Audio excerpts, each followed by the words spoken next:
25 days. I have been fasting for 25 days. And I don't mean, oh yeah, I'm fasting. Like, I don't mean intermittent fasting. I don't mean, oh, I'm breaking my fast in the evening. I have not had any food for 25 days. Are you hearing me?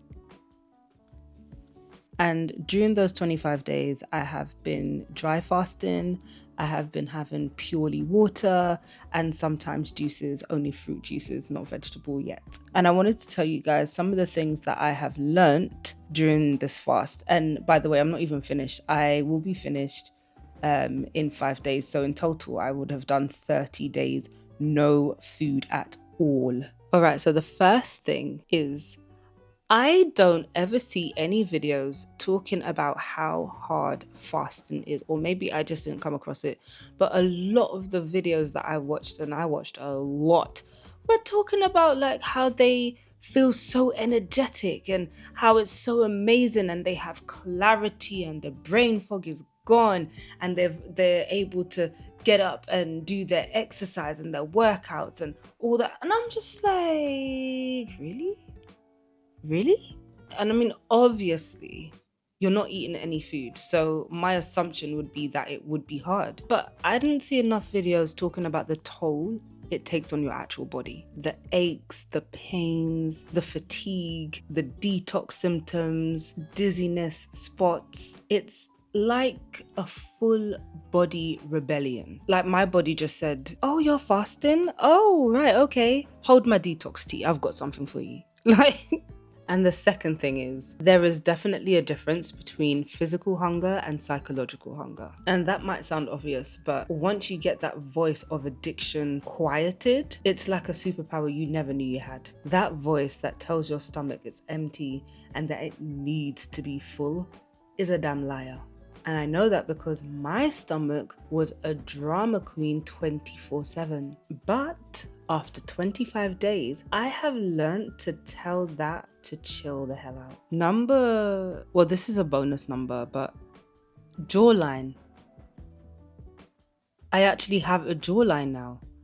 Like, this is the kind of jawline I had when I was 19. Excuse me? Like, oh my God, I cannot believe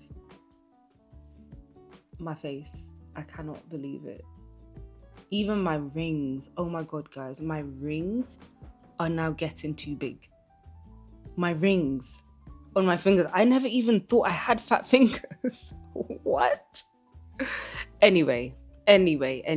3 is the social aspect of food. There is definitely a social aspect of food and there is a cohesion that it brings. It's having the similar tasting experience, the silence that falls over a room when the food is too good and the feet are just swinging because it doesn't need words. Everyone just knows. Everyone's content. Everyone's happy. The joint praise when someone might bring out a new dish for everyone to try. But you miss out on all that because you're fasting. Yeah. And you have to retreat into your room to try to avoid the aromatic hell. And on a real, you have to try and pretend like you don't smell everything. And actually, that's my number 4. That is my number 4.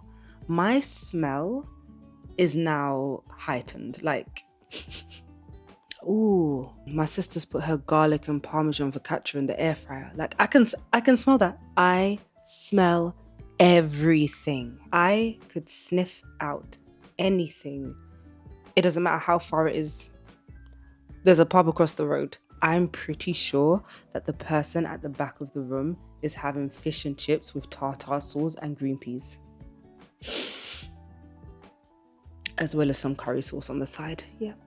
I can smell it. It's torture. It's actually torture. And number 5 is something that I just can't explain, but I have become obsessed with watching food videos.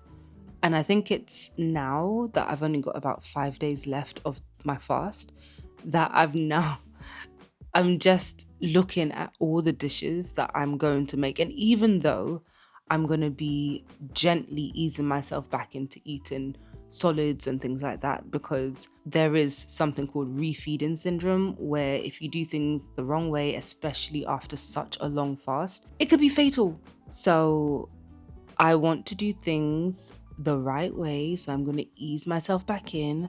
I'm not going to just jump into having pizza and burgers and chips and stuff like that. No. We're not doing that around here. We're not doing that around here. But watching the food videos has become my new obsession. Like before I would watch them here and there, but now I actively seek out recipes, cooking tutorials. Like, it doesn't matter. Trini roti, Jamaican jerk chicken, sandwiches, ital stew, anything, everything. And I know it makes zero sense, because actually my physical and my psychological hunger is quietened. The voice, as I said, is quietened. I can go in the kitchen and see snacks and not have them. Who knew? I could actually do that. And even though I feel like, oh man, I'm not pressed. It's not weighing on my heart, and the thoughts not going round and round in my mind like, go and get the chocolate, go and get the chocolate, go and get the chocolate. It's not doing that anymore. But there's just something about watching people make food that I can't have. But what I really think it is it feels like hope. It feels like there is a light at the end of the tunnel for when I end my fast. Even though I can't have the food, it's giving me hope. It's giving me hope. It's giving me the motivation to continue. Guys, even my arm is looking smaller. Look at my arm. Oh my God. What? Crazy. Anyway, I don't know what number I'm on. Number 6. Is it number 6? Yes. Number 6 is the anger. Let's talk about that, because about 10 days into my fast, in fact, about a week into the fast, you know, when I first started, it was kind of like, I'm fasting. A week in, I hated anybody who was a eater. I hated anyone, including my cat. When I saw him eating his food, I was jealous. And like hunger is a real thing, because the frustration, the rage that I would feel when I saw people eating, it's like, I'd make jokes with my family about like, oh, I hope your toast falls on the floor, butter side down. But deep down, it kind of weren't a joke. No, I'm joking. But you do feel a level of anger. You do feel a level of jealousy, I'm not going to lie, of people that can eat. Like, there's just this. And it's like, weight loss isn't enough. I don't care. Like, at some points, it's like, I don't care that I'm losing weight. I want to eat. So, yeah, there's that. The anger, the hangriness is very, very real. It's very, very real. But just keep pushing through and it eventually subsides. Number 7 is I have developed a level of willpower that I didn't know I had. And I have way more discipline than I have ever given myself credit for. I mean, I sat in IKEA, right? And let me tell you something about me and my family. Sometimes we have gone to IKEA just for food. Like, we don't need anything in IKEA, but the meatballs with the gravy, with the mashed potatoes, with the cranberry sauce. But I sat there whilst my mum had that. My sister had meatballs and I think gravy with chips. My nephew had meatballs with peas or something. And I sat there in the place, in the IKEA restaurant, right? And there was an Asian guy that was sitting opposite us, right? And he had 2 plates of food for himself. 2 plates of food for himself. And I'm sitting there 14 days into a fast with water.